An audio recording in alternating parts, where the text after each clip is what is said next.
is for friends. I thought this music was so epic. We all like talking about gaming. The only thing that I disliked about the old game. There are so many different conversations started by gaming. Oh, I forgot I have you. This could be anything. Okay, walk in that green goo. Oh, nope. That's a no. Anything. Hi, welcome to Anything Gaming Podcast. This is Anthony and you're Woody. How are you today? I'm doing great today. I'm awesome. I'm ready to talk about some games. I'm ready to talk about anything about games. If you want to add into this, you can definitely put some stuff in the chat or on the comments down the bottom so we can get some that next week. So let's see what we've got this time. What games have you been playing? Oh, tell me about you, actually. Let's break this down. I'm rushing a little here. Let's break this down. And you tell me about you and tell everyone about you, and then we'll get going from there. All right. I'm in my late 30s. That's what I'll say until October. Then I'll be in my early 40s. I've been playing video games since 1988 when my mother brought home for me and my older brother. My younger brother wasn't born yet. A Nintendo NES. He got all the good games. I got pro wrestling for the NES. Not the best game in the world, but it was my first video game, so it does hold a place in my heart. And, it got me started, from pro wrestling back then to Tears of the Kingdom about 5 minutes before we started this, Video games is my main interest in life. I have a passion for it the same way a cinephile would have about movies. Or, a bibliophile would have about books. I believe it's an opening to other possibilities and thoughts and ideas. And a way to learn as well. I've learned as much from video games as, I could from any other form of education, I believe. Not necessarily facts or anything like that, but just like a way of thinking, a mode of thinking and how to see life. Yeah, I can agree with that. I actually have German friends that they've learned how to speak English from video games, and so it's really weird about that teaching thing. It does actually reign true. Oh yeah, no, I mean, there's obviously easy answers when you play like a more historical game, but even just like simple hand-eye coordination, especially back when I was a kid playing stuff, when you're playing something like Ninja Gaiden, Mega Man, Castlevania, and you got to learn how to react quick. I think that kind of helps you in life sometimes. Not necessarily dodging bats and robots, but just being able to be quick and think on your feet. Yeah, well, I'm waiting for that time when I'm on a plane and the pilot dies and I have to go into the cockpit and drive it because I'm the only person that's driven flight because you landed the plane in Top Gun, so you know exactly what to do and you're going to save the day. Exactly. Yeah, exactly. That's exactly what happens with video game people. So we're going to talk about anything games, and what do you want to start with? Where's a good starting point for us today? Well, I mean, since this is our first episode of this podcast, why don't we start from the beginning? I just mentioned pro wrestling. That was the first video game I played. But I wouldn't consider that the first video game that was like my video game. For me, the first video game I ever remember, playing through, completing, and being super happy I completed it was Mega Man 2, which, by the way, if you check out my channel on YouTube, Analog Kid 83, you can watch a playthrough of that. It started there for me. Like, once I played that game, I was like, all right, I'm going to play video games until I can't play video games anymore. There was other games that, obviously the Mario games for me were big. By the time Sega came out, I was already I was seasoned enough. I was still just a little kid, but I knew what to do. But, once Sonic came out, I was deep into that. Other franchises too, like Castlevania, really, I think, laid the foundation for my love of the craft. Yeah, I can see how that all works out. My first console, because I started with PCs and stuff like that, and to be honest, that's probably where my hatred of PCs, well, not hatred, but dislike of PCs came from, because it was back in the days when you had to go and install a game and then you didn't even know if it was going to run. And then you have to go and install different drivers. I mean, it's nowhere near that complicated today, but that was part of the fun, though. I mean, when you got those shareware discs back in the day, and you had to like put every single one in. My PC knowledge was limited to my friends and what was in the school lab. Didn't have the most money growing up, so when we were able to save up for a console, but that would be it. We really couldn't maintain a PC. I honestly didn't start PC gaming for reals until about 2 years ago. But yeah, no, I remember the PC back in the 90s, and it was fun. To me, it was the Wild West. It was like it was outland, faraway place where you could do anything, and it still kind of is. Honestly, I'm blown away with just how open it is compared to the boxes. Yeah, well, that's 100% right. And shareware was massive back then, and you could just get these free trials of game, which was normally the first level or whatever. And I remember playing Halloween Harry, Commander Keen, those kind of games, and they were just... Commander Keen was awesome, yeah. I mean, I was addicted right away to the first-person shooters. Your Wolfenstein, your Rise of the Triads, Duke Nukem, Shadow Warrior, and they were just built so uniquely. Like, you didn't see anything like that on the console. I think that's the reason why, like, PC was able to carve out its own niche, its own subset, the PC master race. You know, we all hear. And it was because of just those, complexities. You know, that continues on to this day, honestly. Well, I here's a funny story. We used to, my dad got me Leisure Suit Larry. And all right, being the good dad that he was, and he was like, "Hey, go and play this game," and I'm like, "Okay." And it used to check you were 18 back in them days by asking you a series of questions based on the adults would know this and kids wouldn't know this. And the questions were very United States orientated for us. So they would be like, what was the 21st president? And my dad don't know them answers either. Like, so Chester A. Arthur. Yeah, but you know what I'm saying? Like, it was really hard for anyone outside of America to get into the game. Well, for the record, not every American knows that it was Chester A. Arthur, but most Americans have seen Die Hard with a Vengeance, and that's one of the questions in Die Hard with a Vengeance. So, no, I feel that's like, I think it's something that I've taken advantage of, really, like, especially with the American games. When they get translated over here from, like, Japan or anywhere else, I think they do a better job than us over there. So that must suck, especially if it's, like, a trivia game. You know, I don't know how many trivia games play, like, you don't know Jack or Flash or anything like that. Sometimes, yeah, some of them we wouldn't have a clue. Most of the answers, we're just like, we don't know. It's too American. Yeah, we'll move on. Right. Yeah. Who's on the Mount Rushmore? It's like, oh shit. Yeah. Some stone guys, like. Right. Yeah. Pretty much. Yeah. I give you the point. Now, going back to what you were saying about computer, do you remember what the actual computer itself was? What build? I don't. I remember having a 386 originally. It was always. I never understood why it was an 86, and then it went to the 486, and then it went to the Pentium.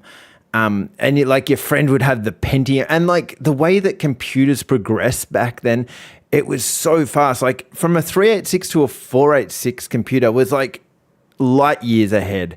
It was when you were upgrading back then from PC to PC, it was jumping so much further ahead than when you were nowadays. You just go from they haven't even upgraded the i5 is still like pretty constant, and that's something that's been around for 10 years now, because like that's where we're okay with that. You know? Yeah, for a while it was just crushing Moore's law, and then after a while it kind of slowed down, which honestly I don't think is the worst thing. Sometimes it's good just to like step back and let stuff settle and see what you can do with it. Yeah. So, but I mean, I don't, and graphics cards were not back. Well, I remember some of the graphics cards we get, and they were tiny. They were only like what we would see an SSD back now. And you're like, how is that going to help the graphics? And yeah, there's so many games, because games progressed so fast back then. I mean, sorry, computers progress so fast. New games would come out, and they were no good unless you updated your computer.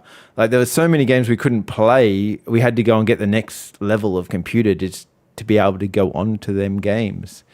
And worse was when like a game would be developed for a particular set of architecture, but by the time it came out, it was already outdated. Something similar. Like, have you ever heard of the game Sin? Sim. Sin. It's a first-person shooter. Yeah. It's kind of a modified Quake 2 engine. Fun game. It came out in 1988, and it was a really good game. Right. Unfortunately, it came out about 2 months before Half-Life 1 did. So, as good of a game as it was, no one was paying attention to it. Because, I mean, while the graphics necessarily weren't bad or the mechanics or anything, if you put that game and Half-Life 1 together side by side and watch them, Half-Life is like easily the better technical game, like as far as movement and enemy design and movement. Sometimes just like you got to slow down, but at the same time you got to reach for the next thing. Well, I do believe that when you got to all these first-person shooters, that's kind of when the video game world started exploding. Like it was, Wolfenstein 3D, Half-Life, these games like that. Doom obviously was a big one, and I remember Wolfenstein particularly. I didn't really care for the whole shooting part. That was kind of a little bit boring for me. But my favorite part of Doom Wolfenstein 3D was I'd walk around and hold every wall and hit the open door button to find the secret passages. That was just it's just fun. I agree. Like, don't get me wrong. To me, my appeal was for video games, especially, is going into another world. You know what I mean? And when you go into another world and you see a character and you move him around, and that's great and everything, when you go into that character's vision, that's probably why I'm like so interested in VR now. Once you go there, now you're really entering the world. But as you said, the murdering every time, that did get repetitive. So while I did love first-person shooters, for me, it really exploded once GoldenEye 007 came onto the scene for 64. Yeah, that was a massive game. I remember going over to my friend's place. You have all four of you like just playing that for hours and hours. It was probably that's the first person multiplayer start of that part of the world, really. I was a shy kid growing up, not a whole lot of friends. But once games like GoldenEye, another one I played with a bunch of my friends, Tekken, which is a fighting game, came out, that kind of bridged the gap because now these multiplayer games were out and like, hey, let's hang out and play these games. And you learn about these guys and you talk and you chill. And by the time you turn the game off, you weren't just friends now. You were like comrades, much like, I guess, like, the groups in playing everything from Call of Duty to Fortnite are now, I guess. But there was always something different about it being shoulder to shoulder. And that whole covering someone else's eyes, you miss out on that part, and then screen cheating and all that type of stuff that you miss out on in that not first person real kind of world. No, I mean, I always kept it like honest. I never sniped, but I also never camped. Those were two of the older. In fact, if I ever saw someone, if I was playing, GoldenEye, Perfect Dark or something, and they were camping, then I'd even tell them, like, I got no choice. I got to snipe you, dude. You know what I mean? Like, you're too dug in. You're exploiting the thing and you're bringing it down for the rest of us. Time for that old sniping reality check. But other than that, it was always fun, clean. And once again, talking about how games were advancing, it was a game where you don't kill everyone. Sometimes you have to be quiet and you got to think about what you're doing. Which, I mean, nowadays, there's some first-person games you never hold a weapon at all. Yeah, that's very true. And that's because everyone's trying to work out a new thing in games. I wanted to do... So I went along doing computers, and I was telling you about that. Now, I said that my first console, like when we were speaking the other day, was actually PlayStation, but then I realized, and I forgot all about this, and I don't know how. My first console was actually the Game Gear. But my parents would not only bought me that because they didn't see how the Nintendo Game Boy could be successful because it was black and white. So I was never allowed to get the Nintendo Game Boy because it was black and white. Why would you want to play that when there was a color Game Gear here? Mm-hmm. And they were kind of wrong. Well, I mean, one thing I think our parents, as opposed to the kids' parents today, which is us, we know the trends of games. We know it's not the flashiness, it's the games itself. Now, I'm not crapping on the Game Gear. Brilliant games. The Sonic the Hedgehog games on Game Gear especially, different than the Genesis counterparts, but really solid 2D platformers. Yeah. I want to say, I don't want to say Outrun, but Game Gear had a real fun racing game on it. I just can't. If Mike was here, he'd probably yell at me. I want to say it was Outrun though, but it was a really fun racing game. It could have been. I don't think it was Cruisin'. It was years before Cruisin'. But compared to a system that has 3 Zelda games and a bunch of Mario games and a Metroid game, Tetris, like the definitive Tetris.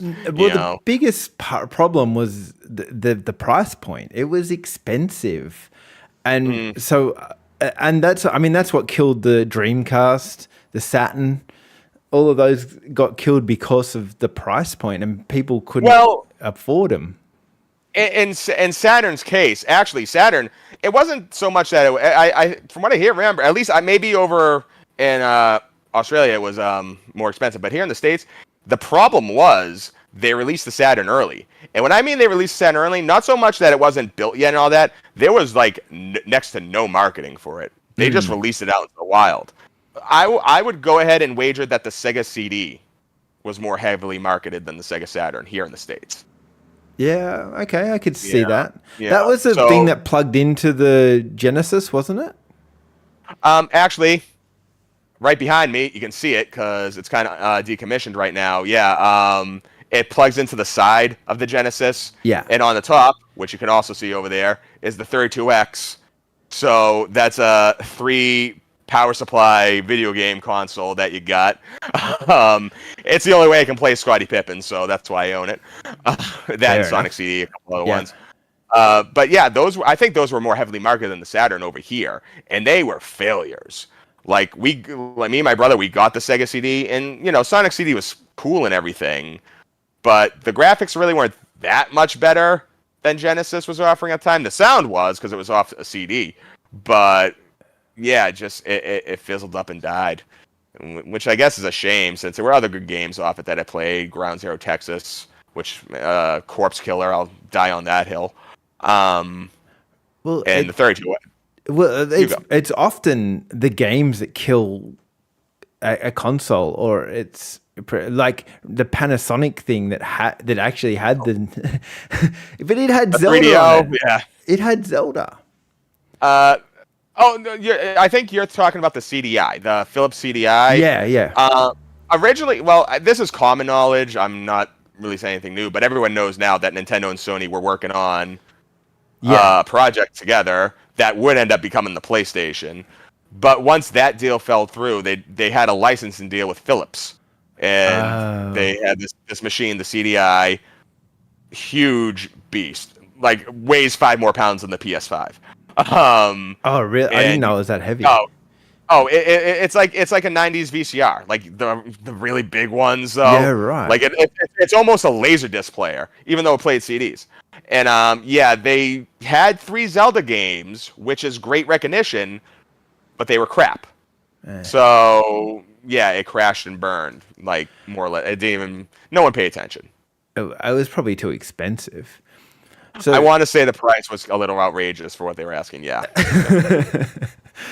I can't verify that, but I can only assume because of the technology for the time. Yeah, that's fair enough. Well, what about if we talk about some of the games that have just come out of recent times? I mean, I could talk about what I'm playing right now. I mentioned that right before you called me. I am working through Tears of the Kingdom right now. I am too. Fun game. The crafting is the crafting seems to have made its way into a lot of games lately. Mm-hmm. It's done well enough in this, but I've been stuck already a couple times. I got to learn how to think, with crafting. Be like, all right, what can I make that might be able to get me through this? I was stuck at this shrine where you have to put this like flat platform on a rail that slides down. Then you got to more or less make like. You got to make like some type of like roller coaster thing with fans and stuff. Last night, oh man, I was so embarrassed because I was streaming it. I was like dying left and right for an hour, and I was like, ugh. And right before I got into contact with you, I was like, you know what? I'll just give it another go. Got in first try. Less than 5 minutes. Sometimes you just need to step away. So everyone playing along at home, it was you've got like 3 different tracks that go down. You've got a first track. You've kind of just put a plank and then you put a plank underneath it to kind of keep you on the rails. Is this the same one? And then that's the second. Okay, so the way I solved it. Oh yeah, sorry. The first one you just put the plank on. Yeah, and then the second one is like what I did was I kind of made like I had the plank, but then I made like right here, so it kind of looked like double T. Yeah, and that kind of like hugged the rails, and that went down. Then for the next one, it starts off on 2 rails, but then it trims down to 1. So I kept that same plank with that. Added some more. I don't know why I didn't do this last night. Added 2 more ones to the side of it, and then it just went straight through, no problem. Got my MacGuffin, so I just need 1 more and I can get another heart container. Yeah. The thing I like about the Zelda Tears of the Kingdom is it is a crafting game, but it's not kind of forcing you to be hugely crafting orientated. If you're a little bit less crafting, they leave parts of what you have to use to get past that section around the game. So they might put like a jet ski or something that they've made, things that they've already crafted, and they'll leave them in there. So to kind of start you on your thinking process too of what to craft. Have you found that? No, yeah, I mean, both of that and Breath of the Wild, honestly. Most of the time they at least allude that there's more than one option, and while, there have been a couple instances where you could tell that, like, I got somewhere how I shouldn't have gotten, just because it was open, maybe I climbed up a tree or something like that, and I was able to do that, which I think is, like, part of how the design for the game. Yeah. I will say this. One thing about the game that is I hate, but at the same time I think is a lot fair, is how they rework the bombs. In Breath of the Wild, one of the Shekla slate items you get is bombs, remote bomb, like the square bombs and the round bombs, where you can just make bombs. Yeah. You have to wait for it to recharge again, but you have infinite bombs, more or less. Correct. Whereas with Tears of the Kingdom, there are bomb flowers. There's the time bombs. You can fuse bomb barrels onto whatever weapon you got, and there's a bomb. So it really limits how many bombs you got, which thanks, but that's the way it was, in the OG days where, if you ran out of bombs, oh well, now you need more bombs. Happened all the time in the first Zelda. Well, yeah, that's very true. And I do like that you can put a bomb onto an arrow and then shoot it at something. I like how you've got like this crafting. So there's 2 kinds of crafting in the game. There's a crafting of items that you use to make something, and then you can add something to your weapon as well. So you can add like a flamethrower to your sword or a bomb to your arrow. I found a great use in putting the flamethrower to the shield. Just in case I've come across maybe a little campfire that needs to be lit, just block, and there you go. You got your campfire going. Yeah. Oh, okay. And it's crazy how when you add something to your shield or that you can actually extend the life of the shield or the swords by a lot. It does kind of help you in that regard as well.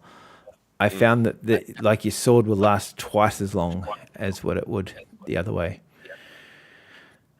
I mean, it just gives you more options, and like you said, you don't necessarily need to fuse everything to your weapons or your shield, but it does help you in the long run. Yeah, I think so. I'm not very good at the whole flying in this game. I don't understand. Like, I see so many videos of people like throwing some things together and then they jump on this plane and they fly halfway across the map. That's not me. I'm quite against really watching other people play just because I want to try. I always try to figure it out on my own, at least give it a good shot. So far, I haven't gotten stuck. I did almost last night with the shrine. The flying part, like you said, though, yeah, you find those wings, and I figure you just put like, fans on, and boom, there you go. It doesn't work like that. I more or less trying to make Green Goblin's flying platform there, and it's big fail. I don't know. I've seen people do it. Like, I only watch their shorts. I'm not watching their full length videos, and they're just like flying across the map, and I'm like, I do the same thing, and I just die instantly. I just fall off it. It depends on where you put the fan and where Link is on it. It's just you got to find the sweet spot, and I'll get there someday. Yeah. I do love the one aspect where you can fall now into water and that won't kill you. They've added that. I like that a lot. Yeah. And have you gone to the depths yet? Yes. Yeah, that part's quite creepy. And I think it's the game's version. If you ever play like Link to the Past or Link Between Worlds, where you go to the other world, Dark World, or Lorel, as if it's in, I think I'm pronouncing it right, or Hyrule, Lurule. Yeah. Where it's just like another map. Yeah. And it's underneath that map. Other than the beginning of the game, I really haven't explored the sky that much, though. You have to explore the sky a bit. That's kind of where you go for your boss battles and stuff. You have to kind of find your path through the sky to get to a lot of them. That's what I'm doing right now. I'm not going to any of the 4 areas that require help. I'm just looking around trying to get all the control towers so I can get the map going and picking up whatever shrines I can on the way. Yeah, no, fair enough. I do think that the depths is quite hard. Like, you forever lighting those flowers up so you can see somewhere, and the enemies down there are like double the strength as anyone above the world. And there's gloom everywhere. You touch it, and then your health goes down and don't go back up. Yeah, but one thing I found about the depths though was talking about bombs. I found the most bomb flowers in the depths. Yeah, that's definitely right. Now, I don't know if this is real or not, but this is what it feels like to me. Because it's basically the same map as Breath of the Wild. But I feel like they've made the map about 2/3 the size, because to go across the map in Tears of the Kingdom feels a lot quicker than it did in Breath of the Wild. It's funny. While I'm playing the game, I'm really trying to, remember what like the particulars of Breath of the Wild's map were, and it's been about like 2 years since I played Breath of the Wild. Like, gave Breath of the Wild a good go, but I've noticed that too a little. It seems a little not smaller, but just easier to navigate than Breath of the Wild was. Yeah, and a lot quicker. To go from one side to the other side, you're doing it in like a lot faster time. Like, I don't know why that's a thing, but yeah. But I think they did that on purpose because you've got the depth and you've got the sky, so you've got extra maps that you have to explore. But you know what makes Breath of the Wild a lot better? What's Amiibo cards? Amiibo cards? What are Amiibo cards? Okay, so you know do you use Amiibos at all in Tears of the Kingdom? No. Well, if you use like a Link from Smash Brothers or one of the 8-bit Links, it'll give you a bunch of items. Sometimes it might just be a lot of cooked meat. Sometimes it might be a lot of arrows. And usually you end up getting a chest that has like a sword, maybe a piece of clothing. You can get like the different Link outfits. Right now, my character is wearing mostly, I want to say it's Ocarina of Time colored Link clothing. Yeah, and you can get like the Twilight Princess one, the Wind Waker, colors. You know what I mean? Green cap, green stuff like that. So what I did was I found these online. You just put these cards. There's like about 24 of them. Just like put it right to your controller, activates. You'll get items. Some might call it cheating, but at the same time, it's a hard game, and I don't want to die every 5 seconds. So, so there we they're go. the cards you get when you buy the Amiibo figurines. Well, I mean, you can. Yeah, let me grab one right here. Okay, let's go through this. Because I didn't know that they activated stuff. I might start buying them now.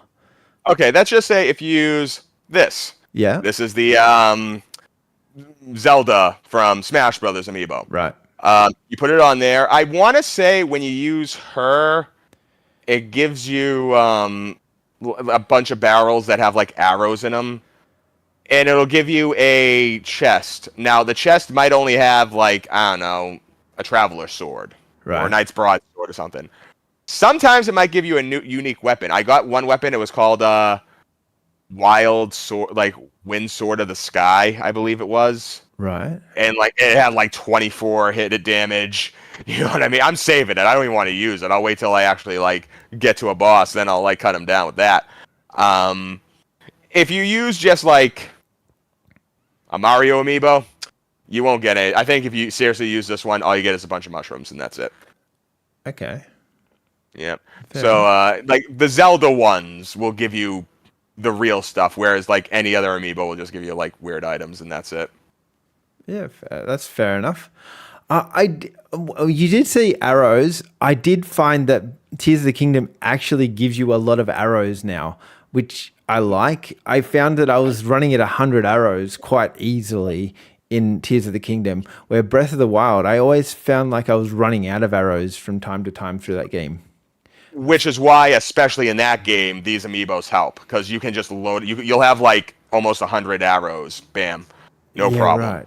You never run out, and it makes it a lot less, mind grain inducing.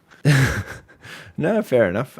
That's fair enough. I just really, I love Tears of the Kingdom, but at the same time, it doesn't feel like a Zelda game sometimes as much as other Zelda games. Right, and it's especially strange because, in my view, Breath of the Wild might be the best sequel to the OG Legend of Zelda.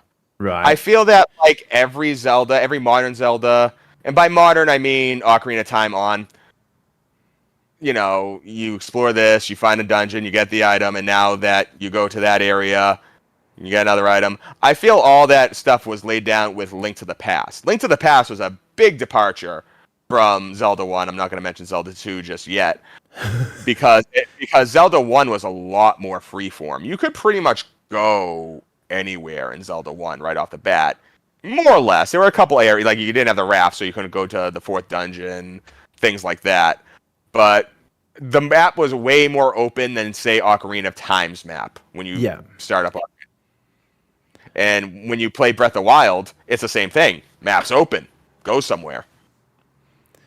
Yeah, I think that's fair. But then you go to some areas and you're like, oh, maybe I should come back here when I'm a bit more bigger. They give you the option. They give you the choice. It's a bad choice, but they do give you the choice.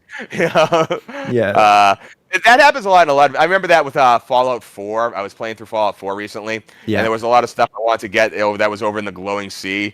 Which, when you start out the game, probably not the best thing to do because your character's, he's not super leveled up or she's not super leveled up yet. And, that didn't work out too well. Which is why, then you got the RPGs, of course, that the enemies level up with you. And so it's always just like, no matter where you go, you're always like, just facing a little bit of a challenge. Yeah, no, that's fair. But yeah, I'm still undecided how much I love. There's sometimes Tears of the Kingdom, I'll go, yeah, this is the best, and then other times I'm just like, I don't know if I like this. I'll definitely call it a game to own if you have a Switch. Yes. I don't see why you wouldn't. Is it the best game on the Switch? Undecided right now. I haven't beaten it. If I had to say, how do I first impressions? There are Switch games, I think, that left a better first impression. Like when Mario Odyssey came out, I'd be playing it right now while I'm talking to you. Yeah. I couldn't put that game down at all.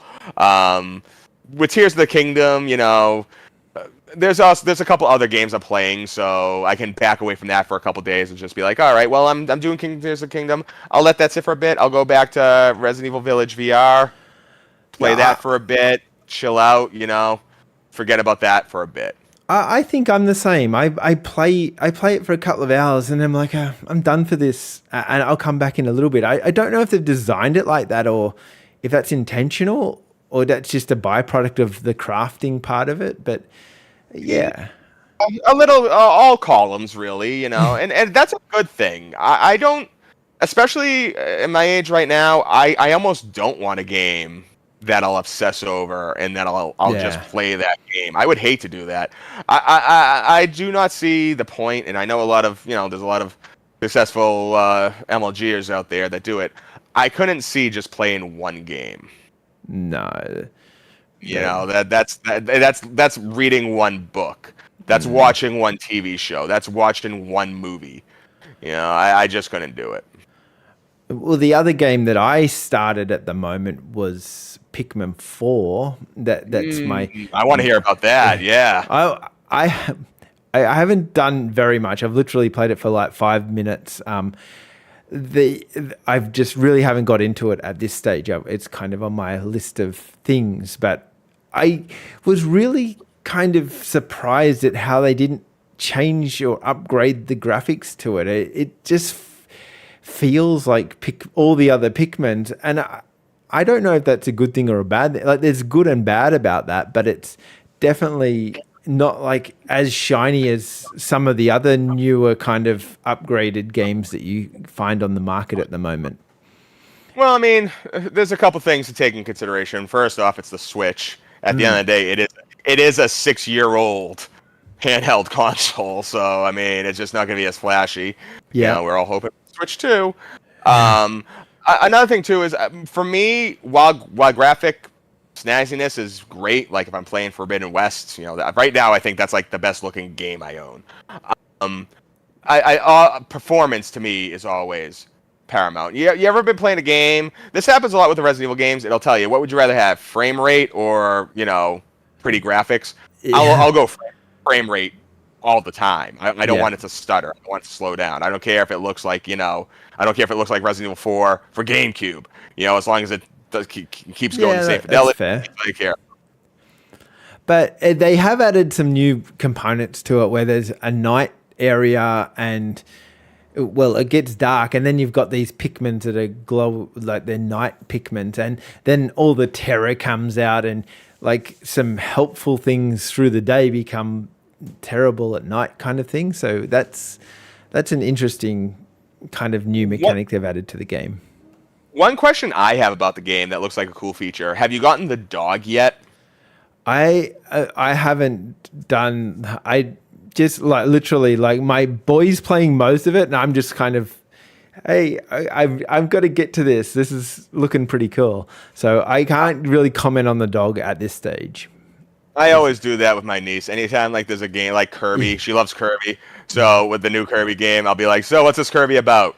Give me the rundown, what I need to know, and then she'll tell me okay, good, let them play, let them be my tester, and then I'll come back and see what the deal is. Yeah, well, he's just loving it, and he's just a puzzle freak. I got the other boy that's into the Kirbys and the boss battles. All he wants to do is boss battles. So it's funny how they're very different, and I mean that's how gamers are. Everyone's different about what they do and don't like. So, and I think that's especially kids today. I'm super jealous. They have so many options. Not so much so many games, but just so many genres of games. So many you can play 2D platformer, 3D platformer, a simulation build, a power wash simulator, Sim City. You can play a big epic open world game where you fight monsters.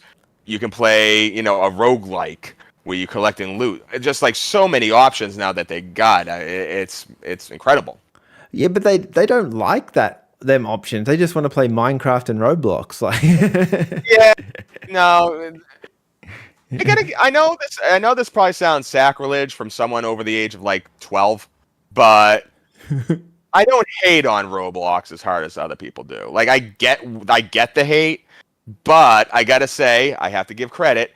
There was one Roblox game that my niece made me play that wasn't that bad. It was like it was a 3D platformer game where you have to jump up this like tower, you know, and with different platforms and everything.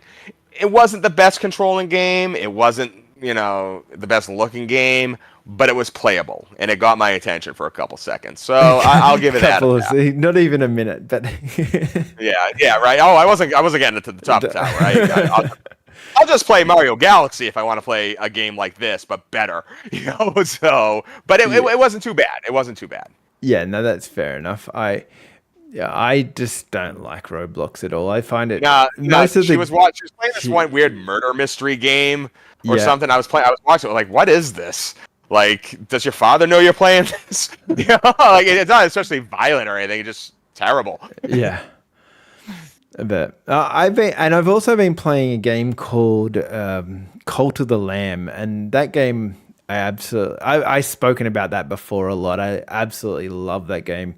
It's a little indie game. I'm not sure if it's done by Denver Digital, but I forget if it was on the Steam page or one of the consoles, but I did see an ad for it. Yeah, you honestly need to play that game. I went to PAX last year as a spectator, and I was looking around at it, and there was they are a Melbourne-based company or studio that made this, and they had like this little thing where they were doing it about Cult of the Lamb, and they had this like tiny room because it was like only a little indie game, and had people falling out the doors trying to listen to them because so many people were obsessed with this game. The game's, to describe it, it's basically like Animal Crossing, but then if you put a dungeon crawler on Animal Crossing and then you made it a cult. So you go and do some dungeons, you'll free some people from the dungeons, then you will either kill them or get them to join your cult, and then they'll kind of build your little village up. And so you're kind of going out hunting for people, and then they come back and look after your little village, and you've got to feed them the right things or they'll get sick, and then if they get sick, they might start going to the bad side, and you can lock them up for a bit and try and teach them the ways of the cult again and get them back on side. It's a very different game to kind of everything else out there, but it's done with such adorable graphics that it makes you kind of, you don't realize it's a cult, or it doesn't seem so bad. It's just so funny, kind of the way it's done. It's just absolutely perfect. It's any decent indie game nowadays needs that like intelligence quote, you know, like, you know what I mean, something clever to it, something like that. You just said just such a hook. It looks innocent and it feels innocent, but you feel something under the surface going on. That sounds really good. Yeah, it's kind of in the art style of a Paper Mario type of game. Oh, really? Yeah, oh, wow. So it's drawn like that, and yeah, it just, I don't know, you've just got to try it out. If you see it, it's definitely one worth trying out. I'd say it'll come to all them Game Passes eventually, you would imagine, because that's what happens with games. The minute after I buy it, it comes to Game Pass or PlayStation. Yeah. Oh, yeah. No, that always happens to me. Yeah. Like, we're talking about first person shooter. Like, I look at that on like Game Pass, even PlayStation, like all these games owned, and like, God damn, what am I doing with my money? But no, it sounds great. As far as indie games right now, I don't know. Like, I really haven't touched like the last real indie game, and this was like 3 years ago. The last real indie game I got big into was Celeste. It was the game that was like, it looks a lot like came to Game Pass this week. That just came to Game Pass like 2 days ago.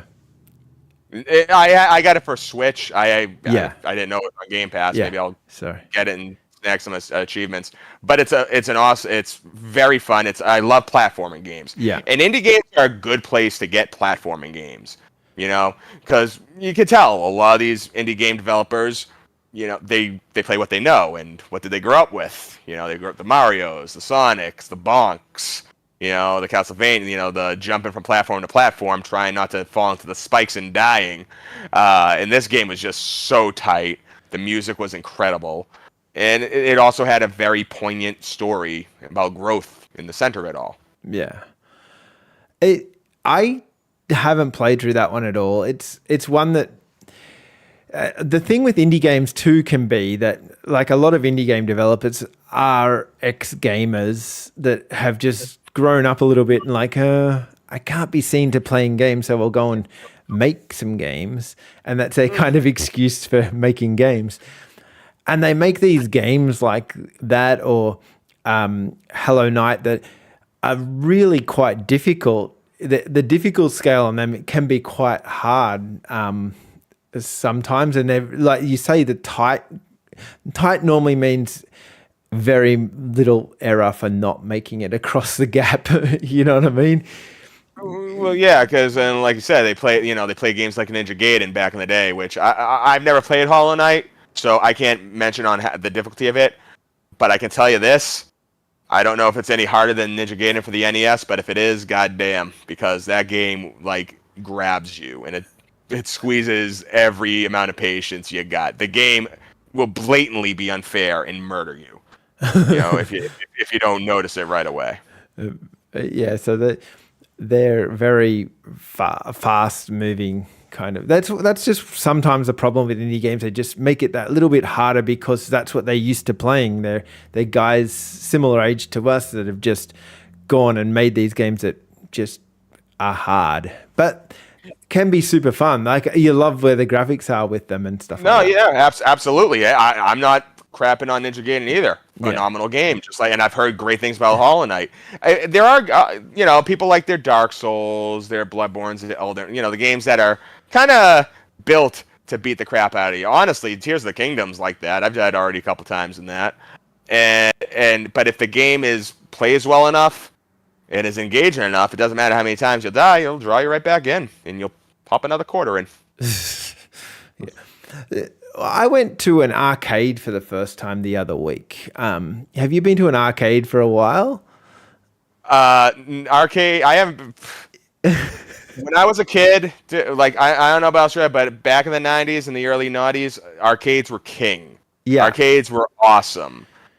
But one thing I think kind of, like, in my opinion, killed off the arcades was that they just couldn't keep up with the consoles. I remember when the Dreamcast came out, and when Soul Calibur came out for the Dreamcast, it was the first time that a console version of the game was technically far more superior than the arcade version. Not only that, but it was also a console version, so there was, added features. You didn't have to pump in quarters. You could play at home. No stick, unless you own one, but still, even a controller was fine.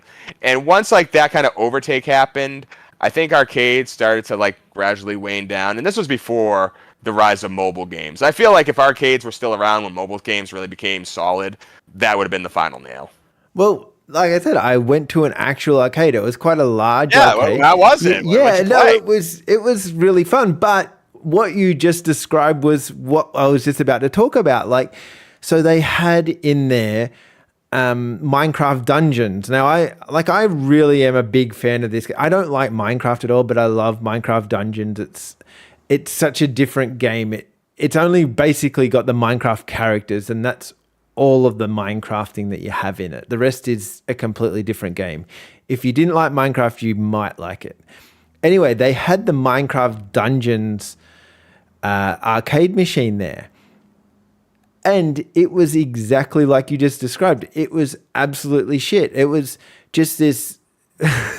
It was basically like they were just trying to take your money. That's what it felt like. You just went from the dungeon wasn't even fun to explore. It was basically like one room that was a square room. You walked in and a million things came and attacked you, and you see how long you could survive for.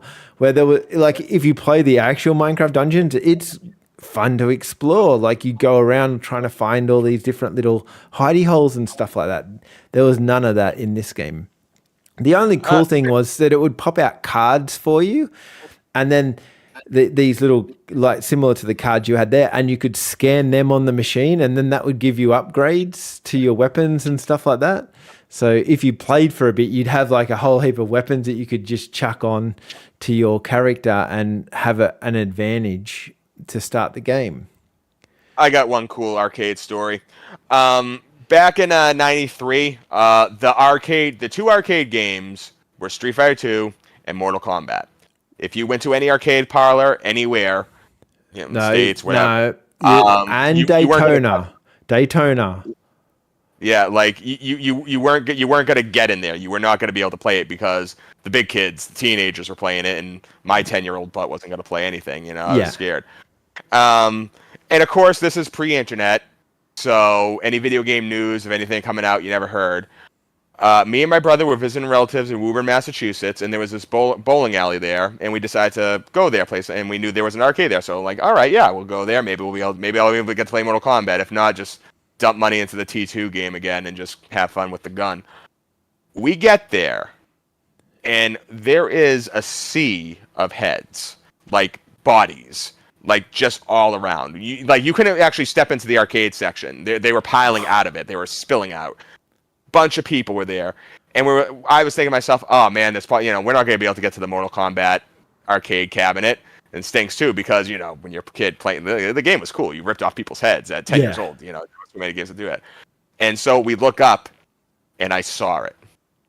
Mortal Kombat 2. Oh my God. No idea a sequel was coming out. Didn't know that at all.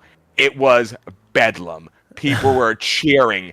It was like a modern esports event today, but in 1993 in this little rinky-dink bowling alley in Woburn, Massachusetts. Bodies everywhere. We had the funnest time, and we didn't get to play the game. I don't think we played one arcade game, but just being part of it and watching, like I was watching footage of this game, just jaw right on the ground. Graphically, it wasn't too much different. They doubled the characters and they doubled the violence and the fatalities. The fatalities are way cool. And every time someone did a fatality, which was incredible considering this game was fairly new and there was no internet to look up codes and stuff, you'd have someone that would just like know the fatality, and there'd always be like a hush. Like people would stop talking once like the screen died. We wait till the fatality was done. Once the fatality died, everyone would start talking and be like, "Oh my God, he turned into a dragon and he ripped off half his body." It was just awesome. Probably top, like, I have a lot of cool arcade moments because I always loved it. I still do love arcades. I wish there were more of them, but that was just a moment in my head that will live forever. I can understand why they're just so fun. I just remember going to the arcades, and the racing games were so cool because no one had racing car setups at home. They all had, you only played racing car games like that at an arcade, and that was it. And it actually had a bit of a haptic feedback. Like we're only getting that in a PlayStation 5 now, but the steering wheels had haptic feedback. You'd hit the wall and it would shunt you kind of like that with the steering wheel. And like all of those type of things that weren't like part of what we do in today's, I don't even know, is there haptic feedback in the controls that you can buy for home? I assume that would have to be. I'm assuming, I'm don't quote me on this, because when I got the PS2 VR, I wasn't expecting haptic feedback on that, but there is. Yeah. So I can only assume that if you get, and I've seen them at GameStop, the pedals with the wheel, stuff like that. I can only assume there is for the PS5. Xbox right now doesn't have haptic feedback. It is what it is. It's not terrible, but like once you get used to it, you almost get too used to it. Like it's kind of funny.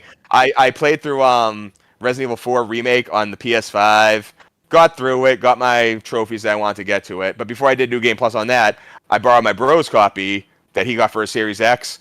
And instantly, I realized, like, oh shit, there's no haptic feedback in this. So it instantly felt kind of different. Yeah, it's so different. Like you don't understand if you've never played a PS5 and understand the haptic feedback on that is amazing. Like Spider-Man was one that I really enjoyed, where every time he'd shoot the web, it kind of like you kind of had to really press, and if you was like pulling on something, you really were like fighting those triggers to kind of pull something in, which was something that I've never experienced before in a gaming thing. So yeah, haptic feedback is. But it was all the way back then in the arcades. That's what I couldn't understand. Like that's what used to draw me to that kind of thing. Speaking, I briefly mentioned it when I was talking about Mortal Kombat 2, the T2, the arcade game.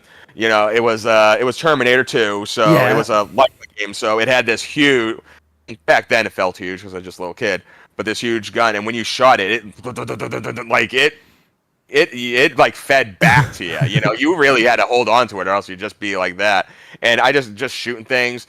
Admittedly, a 10-year-old with something like that, you know, blasting away robots, a little cringy now. But back then, I never felt anything like that. It was awesome. It was better to do that, and then you go home and you playing the crappy Super Scope or light gun or whatever it is, and it's just not the same. Yeah, that's true. Yeah, but well, going back to also what you were saying about the the arcade games and just like the feedback from that, just like sometimes some of them would actually shake when you would feel the engine, you know, rev up, stuff like that, just like brought you right in to the point where once you started driving, it was almost too overwhelming and you would suck shit. But like for the time, it was just like yeah, just little kids, so you'd never gotten behind a car, you don't know what it really feels like, and it's a little bit of a power trip. It very much was. My run of car games though stopped the minute that I got a driving license. Then I never wanted to play a car game ever again. Yeah, like I noticed that. Like once I got my license, like I found myself driving a lot more careful. Like if I was playing like an open world game, like Grand Theft Auto, you just drive. But once you got your license, you'd be like, "Ooh, red light. All right, that's no, I'm paid a lot for this, baby. I don't want to break it or anything. I can't fit in that gap. Grand Theft Auto. Right. Yeah. Yeah, I don't want to do that. That's why I always like the Mafia games. They have it so that if you go over the speed limit, then the cops stop you. I mean, technically in Grand Theft Auto, you can just drive like a crazy man as long as you don't hit anything or anyone, you're fine. Well, I think that was in Grand Theft Auto, like the later ones, but I'm not a huge. I was a fan. Vice City was the peak of Grand Theft Auto, and then it went downhill from there for me. But Vice City had a damn good soundtrack too. The map size was perfect. I don't like these massive maps. I don't want to drive for half a day to get from one side to the other side. Especially when they got these missions like that. You know, that's what I liked about Vice City. It was just like, oh, yeah, just got to go over the other side of the map. That's okay. Not far. Right. Yeah. No, it was manageable, and within such a small space, you could just pack it in with content. You know, enough to get your money's worth out of the game. Yeah, 100%. I still got to this day. I did buy after that. It was Grand Theft Auto 4, and I ended up getting the duffel bag and the safe thing, so I could lock away my valuables, which I never put anything into it. But it was not. I used to love some of those early kind of things that you get with video games. You get like weird things. I've got the night vision goggles from more Call of Duty Modern Warfare. Like some of the things you used to get with video games is so cool. Now because we're going to all this digital, we're kind of missing out on those things that were pre-packaged into the first release of a game. It's actually funny you mentioned that because that just caused a little bit of controversy. Have you heard of Alan Wake 2?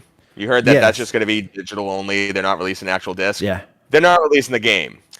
But they are selling a thermos from the game. Right. You can buy the thermos, which, you know, a lot of people joked about. It's like, oh, you won't release a physical game, but you'll release a physical thermos. So where do you get the thermos from, though? Only their website? Probably. I mean, I'm sure they'll probably release them at GameStops and those little freaking, you know, where they sell the pops and the, you know, Inuyasha T-shirts. Yeah, and it is my favorite physical thing that I got recently was Rage 2. I saw it. It was on sale. It was only $20 because they were more or less giving the game. It's a fun enough game, but I can see why they sold it for that. But it came with the wing boomerang, ring stick whatever they call it. It's Right. that little tri-armed, like you press a button and it like shoots out like it's a one of Batman's weapons. Oh, It doesn't yeah, come. yeah. It doesn't come back to you, but you can chuck it at a friend. You know what I mean? It's foam, so it's not gonna hurt them. But they'll be like, "Yeah, what's going on?" I I'll be like, got "Sorry, man." I got so one of my I forgot about this just recently. I got from Call of Duty the what is it, Black Ops, the first Black Ops. I bought the special edition of that. It came with a whole care package, and this thing was huge, like like in your thing, probably like 1 foot by 3 foot by 1 foot high kind of thing, like a massive care package box. And you open it up and it had like a drone in it, and you could like fly this drone around. It was like, Oh, damn, that's way better than the freaking foam stick I got. yeah, it's just like, I personally didn't get it, but my friend, he ended up getting the Fallout 4 special edition that actually came with a Pip-Boy. was that the fridge? Did that come with the fridge? There was don't know a if it came- fridge one. There was a USB fridge that came with one of the Fallout. I can't remember which Fallout was. I don't think it was 4, because 4 definitely had the Pip-Boy, because he loved it. He put his phone in it, and you can make it into a Pip-Boy. Maybe it was 76. Maybe that's what the fridge came out for.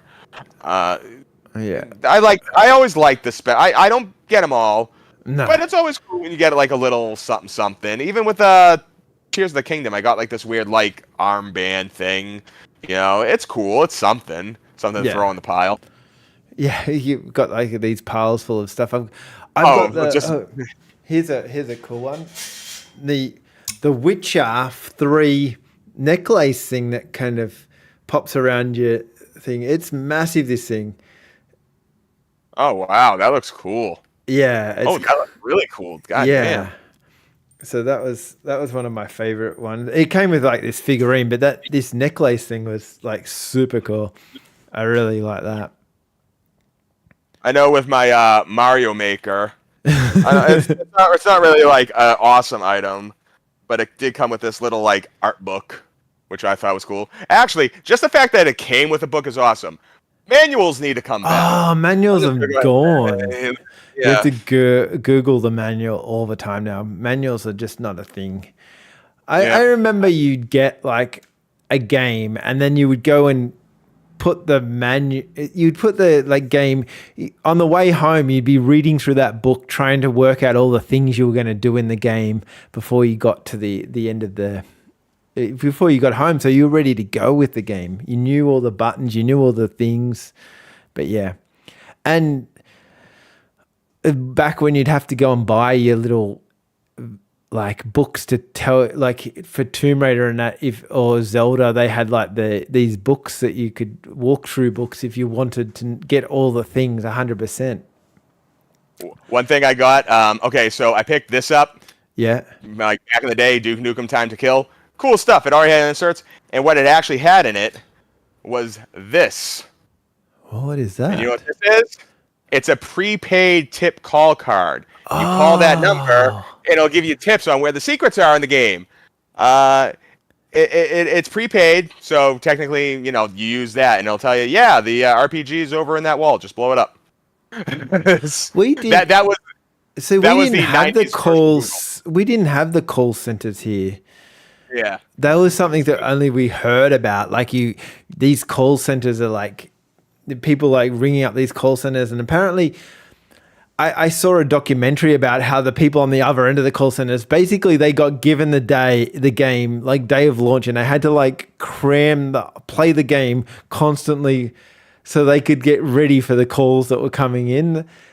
And so they weren't even like paid, like it wasn't even given by the studio or anything. It was by people actually playing the crap out of the game. They were like the original YouTubers that no one saw. Hey, and they were the ones grinding. They were the ones like searching every nook and cranny just to go. Same people that would write the unofficial strategy guides back in the day. Mm-hmm. They would have to like really. And honestly, sometimes I like the unofficial strategy guides because they would get stuff that like I don't think the official ones would get. Yeah. It was just a cool time. I mean, it was an unrewarding time. What they were doing then for like just a wage, people are doing now, and making millions. bank for. Yeah. So, just before we go, I've got a couple of games I wanted to kind of mention. Oceanhorn 2. Oceanhorn 2. Did you ever play the Oceanhorn series? I did not, but I would love to hear about it. I played Oceanhorn 1. Now, this game here, I played it on the Switch. It's very much like a Zelda, maybe it's very based on Zelda, basically made by a different company that's kind of copied the whole Zelda type of vibe. And it's, I don't know, it's not as good as Zelda, and there's kind of things that you don't like about it, but it's a bit smaller than Zelda. So if you kind of like time poor, it's like a 20-hour game to kind of get through instead of doing it, not even that, maybe a 15-hour game kind of thing. I haven't played Oceanhorn 2, and it's only just come to Switch. It's come to all the platforms, Switch, Steam, all of those things. Now, Oceanhorn 2 was one of the first games to be part of the Apple Arcade to be locked into their contract. So they couldn't. That's why a lot of people haven't heard about the game. The game was for Apple Arcade. That was the game you got kind of out of the gates. They had some really, really cool games in this Apple Arcade straight up. And Oceanhorn 2 was one of those games. So I'm kind of like excited about it to come to everything else now because I don't have Apple Arcade. It's something that I just don't like playing on an iPad. It's just something I can't enjoy from a gaming point of view. The only thing I could ever really do with any touchscreens would be like building, like Mario Maker. Any game where you actually like design something with a stylus or your finger or whatever. I can do that. Obviously, Angry Birds is like the OG of that. Monument Valley, like I didn't mind that game. There made sense with a touchpad because you kind of grab the screen and you rotate the object. I mean, it's something you would do with a mouse, but it wouldn't. I can't imagine that game being on a console because it wouldn't be so intuitive for the player to play like that. But definitely, it would be. It's always tough to go from mouse to control for games that use. I remember I was playing Command & Conquer 3 for 360 back in the day, and for what it's worth, it actually controls well enough on the 360. It played well. I could get through it. Doesn't touch a mouse, but it worked well enough. As far as control scheme goes, that's always been a conversation. There are some games where I will do mouse keyboard for. If I ever play anything Half-Life related, of course I'll do mouse keyboard. Yeah. If I'm playing something like Duke Nukem, I'll probably go controller because that's just like how I was raised with that. But going back to touchscreens, though, it's very hard for me to get into anything that uses a touchscreen. One of the first games I actually got on my phone because they said, "Oh, Sonic CD is remastered for your phone," and like, wait, Sonic CD is just available on my phone? Yes, I'll download it. And I start playing, and I'm like, this isn't as good. It looks way better than the original, but it's not as intuitive. Yeah, 100%. I agree with that. So that's probably on my list of things to get is this Oceanhorn game. Yeah. It sounds good. I'll definitely take a look at it, see what it's about. They've changed it a lot compared to the first game. So the first game looks very much like Link's Awakening, the remastered version of that. Okay. The second one looks almost like Fable. It's kind of got more of a Fable vibe. Did you ever play any of the Fables? The first two I played. Yeah, so it's got that kind of. It's probably different to Zelda, but it's still in the Zelda realm of thing because Fable was a bit of a Zelda kind of clone as well, if you want to look at it like that. They both got that kind of thing going on. So, but the second one looks like it's a lot bigger of a game, and yeah, there's a lot more to do with it. It's even probably Oceanhorn 2 is probably even a little bit like Breath of the Wild and that too, I guess. But the thing with the Oceanhorns is that they had a whole lot of islands. So the first one, Oceanhorn, obviously, you get on a boat, travel from an island, you kind of finish that island, then you go to the next island, and then you finish that island. And you're forever kind of moving between islands and using the ocean as your kind of thing, which is a smart way for a game, a big open world game, because from a development point of view, you have like one island, you can optimize that, and then you go to the next island, you can optimize that, and it makes it like a way better looking game running at higher frame rates but it still feels like an open world because it's connected with the ocean. So does it have more like a Wind Waker vibe then to it, you would say? Yeah, there's definitely a Wind Waker. The first one's got a Wind Waker, but like the look, maybe more the looks of Link's Awakening, if you know what I mean, like that blocky kind of look. The first one has it. They've kind of just painted blocks into a world. It's almost like a Minecraft. You know how they build it, but not as square as Minecraft, obviously. You know, how everything's in a grid formation. That's what I was looking for, that term. Where the second one, it's not so grid formatted. It's a lot different. But yeah, and I think they're two games that are they need a bit of love because they're kind of fun.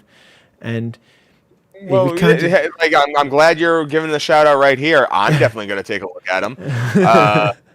Really, on my end right now, I kind of don't want any more games right now. I know.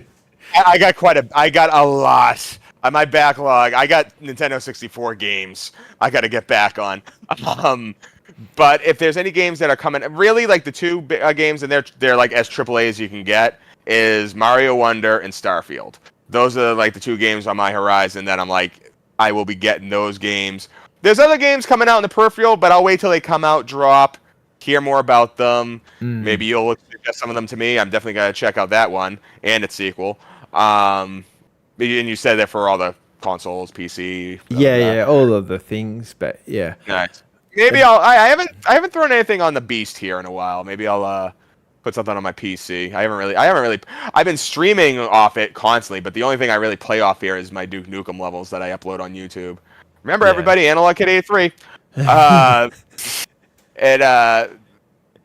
you said that it has the Link's Awakening like art style, the first one at least, but the second one has more of a Fable Lionhead Studio style. Yeah.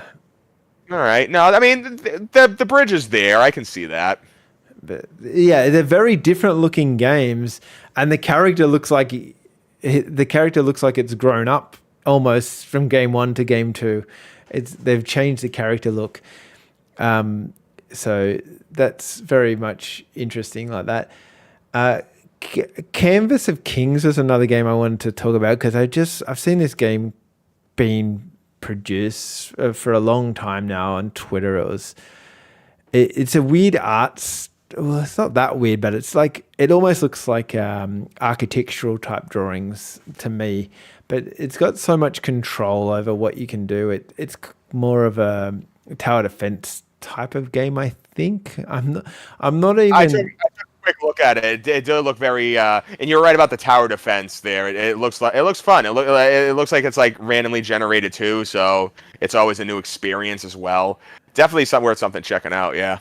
Yeah, and the one you were into is the Rise of the Triad. Rise of the Triad. I mean, that's just part of my love for 3D Realms, Apogee style gameplay. You know, that Duke Nukem and Shadow Warrior are like my trilogy of fun build engine. But what is this? What is this remastered Ludicrous Edition? What's happening here? Before anything, I should say that Rise of the Triad actually started as a Wolfenstein spin-off. Right. Which is why when you play the game, the look of the characters, I think what happened was because it wasn't developed by ID Software, so clearly some people broke off that and just started their own thing. But it followed.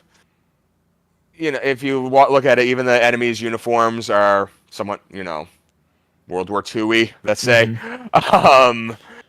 But it's still a very fun first-person shooter. Personally, I think Duke Nukem and Shadow Warrior are better, especially Duke Nukem. but still definitely worth the tryout. I haven't played either the remaster or the reimagining that came out 10 years ago. Right. You know, and even the original only just briefly. I played the other two games more than that though. Still fun though. Now that the remaster is out, I want to play that one. I'd rather play that than go back. I kind of did that with Shadow Warrior. So like I played the newer one, and then I was like, let's see what Shadow Warrior looks like, back in the DOS days. Oh, like that. All right, never mind. I'll just stick with the newer one. It looks a hell of a lot of fun. I'll definitely be picking that one up. Well, this one here, their selling points are unlimited frame rate and online multiplayer. So, that's why a lot of these old games are getting really popular with the online multiplayer because they're so tight. Like, if you get shot, you get shot. You know, there's no missing. Not like some of the Call of Duties. We just got to like glitch in the internet and we missed that bullet shot. You know what I mean? It's so tight, and for the like really hardcore gamers that like making sure their bullets hit, that's where these older games are kind of coming into their own.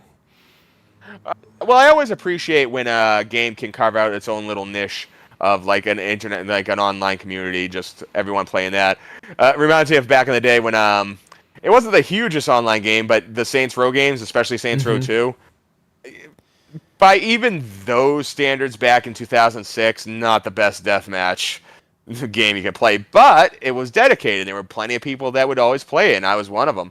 Hopefully, Rise of Triad has something similar where, honestly, I think that's better. I like it when it's just a small circle of people playing because you get more mature people.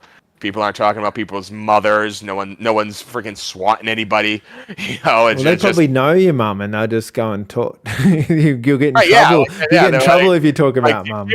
She might hear about this. Oh yeah, you're right. Sorry, Woody's mom. I didn't mean it. So yeah, you don't know where that'll end up. No. But yeah. I think we'll wrap it up for the time. Any other kind of questions or things you've got going on? Oh, I know this was our maiden voyage. I think it went very smoothly. Another shout out I gotta give is to Friday Night Game Night for anyone who wants to check that out. Yeah. I've always wanted to do this. I'm used to talking in front of the webcam, but this is my first time ever just talking in front of the webcam. Usually I'm playing a game while I'm doing it.